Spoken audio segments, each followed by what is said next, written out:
কিন্তু পালিয়ে যায়, সেটা যাতে না হয় সেই ব্যবস্থা আমরা করছি।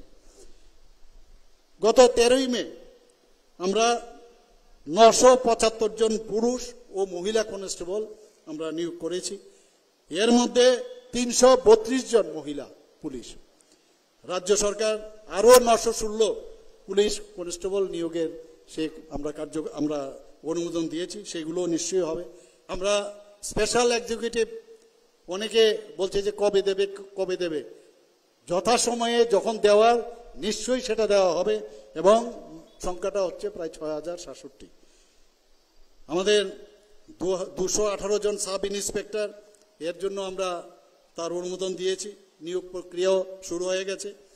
আমাদের মাননীয় স্বরাষ্ট্রমন্ত্রীজির কাছে, ইউনিয়ন স্বরাষ্ট্রমন্ত্রীর কাছে আমি 2-3 বার গেছি যে আমাদের এখানে টিএসআর এর দরকার, এবং দুটোর মধ্যে একটা টিএসআর কিছুদিন আগে, মাত্র 15-20 দিন আগেই তার স্যাংশন দিয়েছে, এয়ার ব্যাটালিয়ন অনুমোদন দিয়েছে, তার জন্য সেখানে চাকরি হবে এবং তারও প্রক্রিয়া শীঘ্রই শুরু হবে। আমাদের এখানে ডাই ইন হার্নেস শুদ্ধ এখন পর্যন্ত ত্রিপুরাতে চাকরি নেই। আমি যারা এই বিষয়ে আওয়াজ তোলেন তাদের গোচরে আনার জন্য বলবেন না। আর আমরা ডাটা নিয়ে কথা বলছি, প্রায় 19,262 জন বিভিন্ন দপ্তরে এখন পর্যন্ত এই সরকার আসার পর 2018 থেকে এখন পর্যন্ত আমরা এই 19,262 জনকে চাকরি দিয়েছি।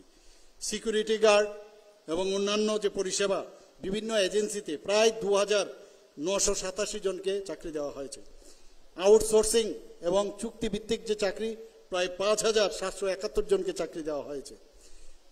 এবং স্বাস্থ্যের কথা যদি বলি, আমি বলবো যে এই 7 বছরে রাজ্যে স্বাস্থ্যক্ষেত্রে একটা অভূতপূর্ব একটা উন্নতি হয়েছে।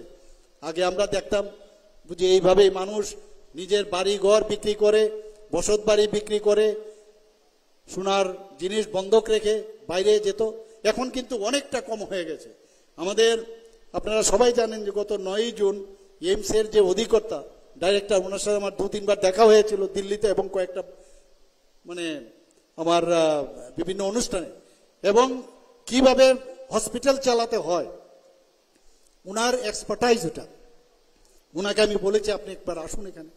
উনি পুরো 4 জনের একটা টিম নিয়ে এসছেন, এবং সমস্ত আমাদের যে হসপিটালগুলো আছে, জিবি হসপিটাল এবং আইজিএম হসপিটাল এবং যুবতী হসপিটাল, সেখানে ওনারা ঘুরেছেন, ওনাদের কথা বলেছেন। ওনাদের সাথে আমি দিল্লিতে যখন নেক্সট যাব, ওনাদের সাথে মৌ হবে আমাদের। এবং হসপিটাল অ্যাডমিনিস্ট্রেশন, হসপিটাল ম্যানেজমেন্ট, তার জন্য কোর্স এবং এমডি, এটা এমন না যে সার্টিফিকেট কোর্স, সেটা করার জন্য ওনারা আমাদের বলেছেন। এবং এনএমসির গাইডলাইন, যেটা আগে এমসিআই বলতো, সেই গাইডলাইন অনুসারে সেটা আমরা করব। এবং ওই কোর্স করার পরে তাদের প্রচণ্ড সম্যক ধারণা, একদম মাইনিউট টু মাইনিউট ধারণা ওদের মধ্যে আসবে। শুধু ম্যানেজমেন্টে থাকলে হবে না, সেই চিন্তা ভাবনা আমাদের উনি বলেছেন। ত্রিপুরারই 1-2 ওনাদের এখানে অলরেডি কোর্স করছে, খুব সম্ভবত ওরা বেরিয়ে আসবে।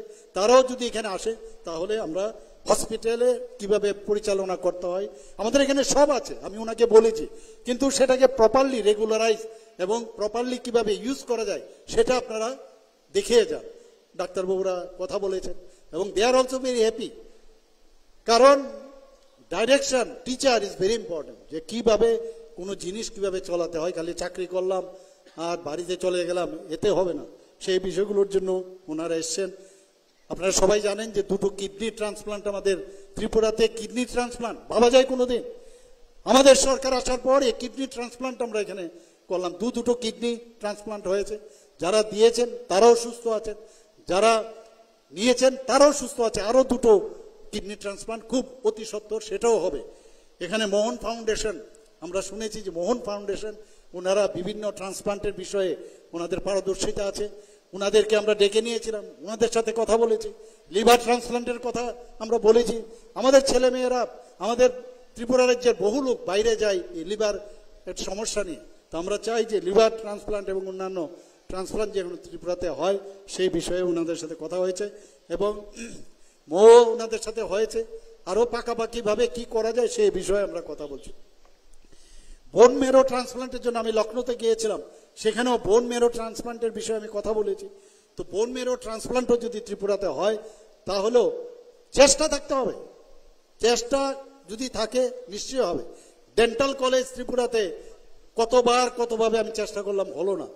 কিন্তু আজকে 7 মাসের মধ্যে সেই dental college, government dental college, ভাবা যায় না, সেই গভর্নমেন্ট ডেন্টাল কলেজ আজকে ত্রিপুরাতে আমরা করতে পেরেছি। এবং মাননীয় প্রধানমন্ত্রীজি নিজে এসে তার উদ্বোধন করেছেন।